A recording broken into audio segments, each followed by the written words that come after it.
Doctor Chandrasekhar గారు 53 ఏళ్ల వయసు, న్యూరో సర్జన్, నాగపూర్లో ఉంటారంట. ఆయనకి హార్ట్ అటాక్ చనిపోయారంట. 3 రోజుల క్రితమే ఆయనకి ఈసీజీ తీశారంట. అంత క్లీన్గా ఉందండి ఈసీజీ అంతా. కానీ ఎందుకు చనిపోయాడు అని చెప్పి, హార్ట్ అటాక్ ఎందుకు వచ్చిందని చెప్పి చాలా మంది షాక్ అవుతా ఉన్నారు. వెరీ సింపుల్ అండి. ఈసీజీ తీసినంత మాత్రాన దాంట్లో మొత్తం క్లియర్గా ఉందన్నంత మాత్రాన హార్ట్ అటాక్ రాదని కాదు. ఈసీజీ, ఎకో, ట్రెడ్మిల్, టీఎంటీ ఇవి తీసినా కూడా హార్ట్ అటాక్ వచ్చిన ఉన్నారు, అన్ని క్లియర్ వచ్చినా కూడా. సిటీ యాంజియోగ్రామ్ అని ఉంటుంది, అది అన్ని హాస్పిటల్లో ఉండదు. గుంటూరు, విజయవాడ లాంటి పెద్ద ఊర్లో కూడా 1-2 హాస్పిటల్లో ఉంది అది. అలాంటివి చేయించుకుంటేనే మీకు అప్పటికి కూడా 95% కన్ఫర్మేషన్ ఉంటుంది ఏది రాదని. అంతేగాని ఈసీజీ ఒకటి తీసుకొని క్లీన్గా ఉందని చెప్పి ఇళ్ళకి వెళ్ళిపోయి చాలామంది వెళ్ళిపోతూ ఉంటారు. హార్ట్ అటాక్ అనేది ఎలాగైనా రావచ్చు.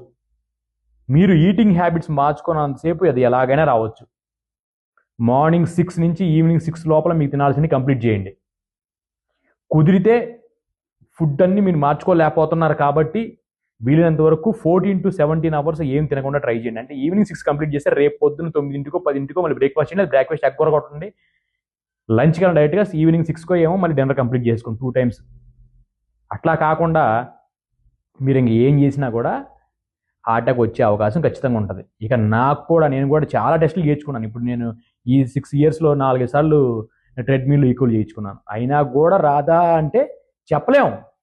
మనం ఈటింగ్ హ్యాబిట్స్ జాగ్రత్త తింటా, ఎందుకంటే దొరికే ఈ మొత్తం కల్తీలే ఉన్నాయి కాబట్టి మనం ఉన్న దాంట్లో జాగ్రత్త గేమ్ ఆడుకుంటా రావాలే కానీ ఇదిగో ఇన్నాళ్ళు గ్యారంటీగా వస్తుందని చెప్పలేము ఇవ్వడం. కానీ ఉన్న దాంట్లో జాగ్రత్తగా ఉండాలి. పోతే పోయిందని వదిలేయలేం కాబట్టి